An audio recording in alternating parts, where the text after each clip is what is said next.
Hello good morning everyone welcome to our YouTube channel. ഇന്ന് ഞങ്ങൾ ഉണ്ടാക്കാൻ പോകുന്നത് എല്ലാവരുടെയും ഫേവറേറ്റ് ആയിട്ടുള്ള ഉണ്ണിയപ്പമാണ്. ഉണ്ണിയപ്പം ഉണ്ടാക്കാൻ നമ്മൾ വറുത്ത അരിപ്പൊടിയാണ് യൂസ് ചെയ്യുന്നത്. അപ്പോൾ ഒരു ബൗളിൻ്റെ അകത്ത് അരിപ്പൊടി എടുത്ത് ഒരു പാത്രത്തിലോട്ട് ഇടുക. ആ സെയിം ബൗളിൽ തന്നെ മൈദപ്പൊടിയും എടുത്ത് ആ പാത്രത്തിലോട്ട് ഇടുക. എന്നിട്ട് രണ്ടും കൂടെ നല്ലപോലെ മിക്സ് ചെയ്യണം. വേറൊരു കാര്യം പറയാനുള്ളത്, നമുക്ക് മൈദപ്പൊടിക്ക് പകരം ഗോതമ്പ് പൊടിയും ചേർക്കാവുന്നതാണ്. അത് നമ്മുടെ ഇഷ്ടമാണ്. ഞങ്ങൾ മൈദപ്പൊടിയാണ് യൂസ് ചെയ്തത്. എന്ത് പലഹാരം ഉണ്ടാക്കിയാലും സോൾട്ട് അത്യന്താപേക്ഷിതമായതുകൊണ്ട് കുറച്ച് സോൾട്ട് ചേർക്കണം. 4 ബനാന മിക്സിയുടെ ജാറിൽ അടിച്ചെടുത്തതാണിത്.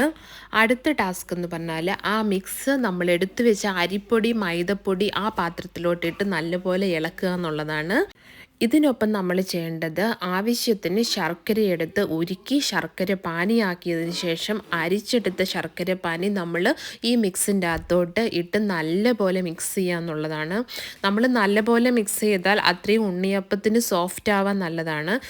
ചെറുജീരകവും ഏലക്കയും ഒന്നിച്ച് പൊടിച്ചതും ഇതിൻ്റെ കൂടെ ചേർക്കാൻ മറക്കരുത്. മാവ് പൊളിക്കാൻ 4 മണിക്കൂർ വെയിറ്റ് ചെയ്തതിന് ശേഷം നെയ്ക്കകത്ത് വറുത്തെടുത്ത കരിഞ്ജീരകവും തേങ്ങാക്കൊത്തും അതിൻ്റെ കൂടെ ചേർത്ത് മിക്സ് ചെയ്യുക. ഉണ്ണിയപ്പ ചട്ടി അടുപ്പത്ത് വെച്ച് എണ്ണയൊഴിച്ച് ചൂടായതിന് ശേഷം തീ കുറച്ച് വെച്ച് നമ്മൾ ഉണ്ടാക്കിയ മാവ് ഇതിൻ്റെ അകത്തോട്ട് ചെറുതായിട്ട് ഒഴിച്ചു കൊടുക്കുക. മാവ് ഒഴിക്കുമ്പോൾ നമ്മളുടെ കയ്യിലോട്ട് എണ്ണ തെറിക്കാതിരിക്കാൻ നമ്മൾ പ്രത്യേകമായിട്ട് ശ്രദ്ധിക്കേണ്ടതാണ്.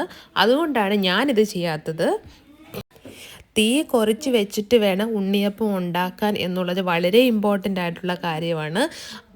തീ കുറച്ച് വെച്ചാൽ മാത്രമേ ഉണ്ണിയപ്പം നല്ലപോലെ വേഗത്തുള്ളൂ. തീ കൂടുതലാണെങ്കിൽ ഉണ്ണിയപ്പം കരിഞ്ഞു പോകും, ഉള്ളു വേകാതെ ഇരിക്കുകയും ചെയ്യും.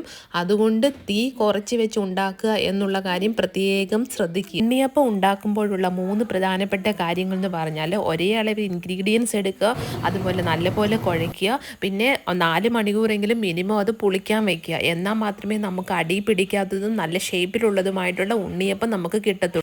ഞങ്ങളുണ്ടാക്കിയ ഉണ്ണിയപ്പത്തിൻ്റെ ഉൾഭാഗം കണ്ടോ ഗൈസ്, നല്ലപോലെ വെന്തിട്ടുണ്ട്. ഡ്യൂട്ടിയുടെ ഇടയിൽ ഒരു 4 മണി പലഹാരമായിട്ട് കഴിക്കാൻ എനിക്ക് പേഴ്സണലി ഇത് ഭയങ്കര ഇഷ്ടമാണ്. ഉണ്ണിയപ്പം ആസ്വദിച്ച് കഴിക്കുന്ന ഞങ്ങൾ രണ്ടുപേരും കണ്ടോ, നല്ല ഉണ്ണിയപ്പമായിരുന്നു, നല്ല ടേസ്റ്റ് ഉണ്ടായിരുന്നു. നിങ്ങളും ട്രൈ ചെയ്യണം കേട്ടോ. ഇതായിരുന്നു ഞങ്ങളുടെ ഉണ്ണിയപ്പം വ്ളോഗ്. എല്ലാവർക്കും ഇഷ്ടമായെങ്കിൽ to like share and subscribe. Thank U.